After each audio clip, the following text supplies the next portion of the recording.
Hello everyone, welcome back to our channel. Today we're going to talk about what to expect when you're expecting to come to Kenya, because I think there's just a lot that's different here if you're coming from the US or maybe Europe or I don't know, whoever else is watching this video. Coming to Kenya, there's just some things that I wanted to pass on based on my experience. I've been here, I've flown to Kenya 4 times? 4 times, yeah. So I know a thing or two about coming here. So the first thing that you need to know is that in order to get into Kenya, you need to have a yellow card vaccine, or yellow fever card, which means that you have the vaccine. You can get it at like a pharmacy or something. It's not that big of a deal, and it's just one shot, but that is necessary to come in the country. I know sometimes they don't always check if you have the yellow card, but you should have it with you when you come into East Africa, because even in Tanzania you need the yellow card. So that's the first thing to know. And now, because we're flying, you'd be flying during COVID, you also need a negative COVID test that is taken within 3 days before you fly. So they're very, very strict about that. Kenya, the security in the airport in Kenya is very high, and so they're not going to let you slide with just coming in. But you need to check details online about flying to Kenya, because there's also like a website you have to sign up on to say that you're okay COVID wise. So it's very intense. Masks are definitely necessary, but just know that the JKIA is not playing around. That airport security is very tight, so be prepared for that. Also, before I came, I thought, oh, I'm gonna have to take malaria medicine every single day I'm here, and that's not really true, because malaria isn't very prevalent in most of Kenya. If you are going to the coast, to Mombasa area, and maybe if you're going over to Kisumu, Lake Victoria area, you may need malaria medicine. But if you're staying in Central Africa, or Central Kenya, if you're staying in Nairobi and going to game parks around the area, or whatever you're doing, but you're in Central, you do not need to take malaria medicine. And let me tell you, I've taken the malaria medicine before, and it's quite hard on the body, so if you can avoid it, I would definitely avoid taking those tablets. That being said, there are mosquitoes here. Even if they don't carry malaria, you still need to sleep with a mosquito net, like pretty much just so you can sleep, so you don't have that buzzing in your ear. So you can either get like a travel one that you can bring with you and just tie up in case where you're staying doesn't have one, but the best thing to do is to check with whatever hotel or whatever, if you're staying with a relative or something, check if they have a mosquito net before you come. That is something you're definitely going to want to have. Also, sunscreen. Sunscreen is very hard to find in Kenya to buy, and if you do find it, it's going to be very expensive because it's being imported in and not many people here use it. So you will need to bring sunscreen with you. I'm guaranteeing you. I made a terrible mistake when I first came. I brought this like 3-ounce bottle of sunscreen and I needed it constantly. The other thing to note is that Kenya is on the equator, so the sun is very strong. Right now, it's like winter time, so the sun isn't out all the time. It's pretty cloudy, but when it does come out, you feel it. It's very intense, so you need sunglasses as well to protect from that, and a hat if that's part of your style, but also just to keep off the sun. The other thing is, even though the sun is strong, Kenya also gets chilly, so make sure you bring a jacket. I'm not saying you have to have like a winter coat, because it gets down to like the 50s is probably the lowest it gets at night, but you will feel chilly because the houses are made out of stone usually, so it's not like a super warm building structures. So bring a jacket. It can never hurt to bring one. And people might think, oh, well, you're in Africa, it's not cold. It gets cold. Let me tell you that. Let's see. Oh, and the other thing that you need before coming in is a travel visa, which it costs $50, and you can get it ahead of time, and I would advise getting it ahead of time. Even though I've heard that you can get visa on arrival, that's just one more stressor to have. Just go to eCitizen, type in eCitizen tourist visa for Kenya, and you'll find it. It's very easy, but I would advise doing it ahead of time. Just reduce the stress at the airport. Now, as far as when you get to Kenya, what's it going to be like?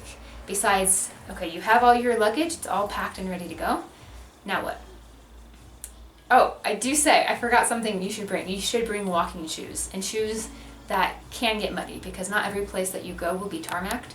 So just be prepared that you're going to have shoes they're gonna get messy, and you're gonna walk in them a lot, because walking in Kenya is very common, and it's also a great way just to see what people are doing, see what life is like around Kenya, is just to walk around. So if you're staying in Nairobi, just know Nairobi is a very intense city. It has a lot going on. All times of the night, people are walking around. Okay, now there is a curfew that goes from 10 p.m. till 4 a.m. And so during that time, there shouldn't be much movement unless people have permits. But normally Nairobi is busy all the time. It's a city that never sleeps, just like New York. But yeah, it's very busy, very hectic. So be prepared to be kind of overwhelmed, especially in the CBD, which is the center of Nairobi. In Nairobi, it's going to be more diverse, so you're going to see people from all over the world that live there, and also the food will be more diverse. You'll be able to find, if you're looking for like sushi, you can find it in Nairobi. Whereas once you leave Nairobi, it's going to be very hard to find some of those more unique foods. If you're looking for Kenyan food, you're going to find that everywhere. But in Nairobi, that's the only place you're really going to find sushi, like Mexican food, things like that. Pizza and hamburgers are starting to become more popular throughout the country, but those will only be in the major cities and like the malls. So if you're looking for like American comfort food, just know that's going to be mostly within Nairobi or the malls. Also, Nairobi is kind of hard to navigate. Unlike in the US, where we have streets and we have like numbers for our houses and building stuff, Kenya isn't like that. So it's much harder to just GPS something and be like, oh, I'm here. Even when you order an Uber, which, okay, that's something to know. Kenya has Ubers, and it's in many cities. It's not just in Nairobi. It's some of the other big cities. But when you use Uber in Kenya, even the people finding you, they can't really find you because there's no addresses. So even then, the Uber driver will call you. You have to say, I'm by this building. And a lot of directions in Kenya is based on landmarks. So wherever you're staying, get to know the names of like, okay, that's this plaza or this supermarket, because that's how people will find you to pick you up for Uber. Also, Nairobi has a ton of traffic. So if you're going anywhere within the city, just know you're going to be sitting in traffic for a while. The infrastructure isn't super great in that way, that there isn't like a train system or a subway system. So most of it, public transportation, is buses and matatus, which are like vans. And so that clogs up a lot of the streets in Nairobi. So it's a pain. Just be prepared for it. Just if you mentally know it's coming, it won't be as annoying. I'll tell you that. Leave ahead of time for anything that you're going to. So in Kenya in general, I'll say that walking, again, is very popular. You'll see people walking along the roads, always. There's always people walking, and like I said, it's a good way to be more in the culture instead of just being in a car looking out at people. Take a walk. During the daytime, there's not many safety concerns that I have found, but go with someone that knows where they're going. Definitely, especially in Nairobi, actually no, everywhere. Go with someone who knows the area, who's familiar, and speaks Swahili. So in Kenya, although many people speak English, they will, how to say this? They will speak in English to you, but it's best to know Swahili, even some words, because that's going to help them recognize, okay, you're legit, you're a cool person. So, and when you're traveling, if you're taking any public transportation, you must know Swahili, because the drivers and conductors will speak in Swahili even if you don't understand it. So that's something to know. Learn some Swahili. It's not that difficult of a language, and we're going to have a video coming up where we do teach you some Swahili. So that's coming. Also, if you're coming from the US or somewhere, you're going to stand out. How you dress, how you act, how you obviously look lost. So you're going to stand out, and people will talk to you. Kenyans are not shy. They will come up to you and be like, hi, what are you doing here? Where are you going? What's happening? So, of course, be careful. Don't give out personal details of where you're staying or anything like that. But people are very curious. They want to know who you are. They want to be your friend. So you don't have to like ignore people that are talking to you. You can say, hey, yeah, I'm from the US, or I'm from Canada, or wherever. Like, feel free to say that kind of thing, and they're on the whole very, very friendly. And just a note is, if you are white and you're traveling in Kenya, most likely people will call you Mzungu, which means foreigner. or white person. It basically means foreigner. So if they say that, it's not negative. I take it negatively a lot because I just get frustrated with it, especially because I'm not a tourist, I live here. But they will say that most likely, and you can say, oh, hey, my name is blank. If they do call you Mzungu, that's a good way to counteract with it without being rude. Because they're not saying it to be rude, they're saying it to be like, oh wow, who's this new person? I don't know this new person. And also know that you might be invited to people's houses. Like, this has happened to me so many times I can't count. People are like, oh, come with me, come take some chai at my house. Don't do that unless you feel safe with a person and also you have someone that speaks Swahili and that kind of thing. But sometimes it's kind of a cool experience to go to someone's house, drink some chai in their house, and I don't know, it's very interesting. It's a different cultural thing that we don't really have in the States. So be open to new experiences is what I'm trying to say.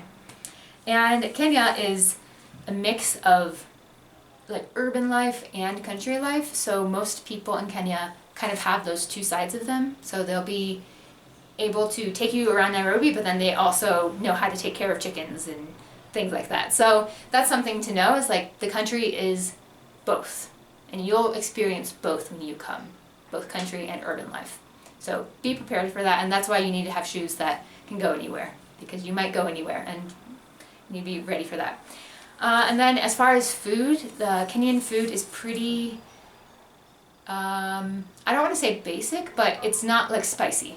Yeah, there's not a ton of spices that they use. They mainly use salt. So don't be afraid to eat the food if you're afraid of spice.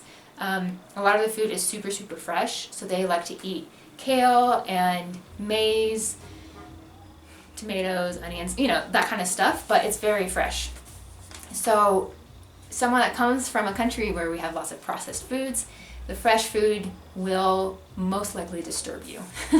So just be prepared for that. It's not that you have food, I mean, you might get food poisoning, I'm not saying that, but most likely your body is just not used to having such fresh food and it may kind of freak out on you. So bring some anti-diarrheal or like Pepsid-AC, things like that, that might help in case of any instances like that. But I will say the food is really good and it's fresh, so that's great. The other thing is bring a reusable water bottle, because you don't want to drink the tap water if you're coming from the West, and finding cold water isn't always easy. So what I like to do is, if I'm traveling, I go to a supermarket, buy a cold water, pour it in my insulated water bottle, and then I have cold water the rest of the day. So if you're going somewhere like touristy, if you're going to a game park or something, you're gonna want some cold water, and that's the best way to do it. So I'm trying to think if there's anything else that I have forgotten. I'm sure there are things I've forgotten, but that's basically it. Know some Swahili, bring sunscreen, and be prepared for something that is different than what you're used to, but is very friendly and welcoming. So that is my advice to you when you come visit Kenya, and I hope you all do come visit Kenya if you've never been. Okay, thanks so much for watching. Please subscribe or comment, like our videos. We really appreciate any interaction that you have with us. Thank you.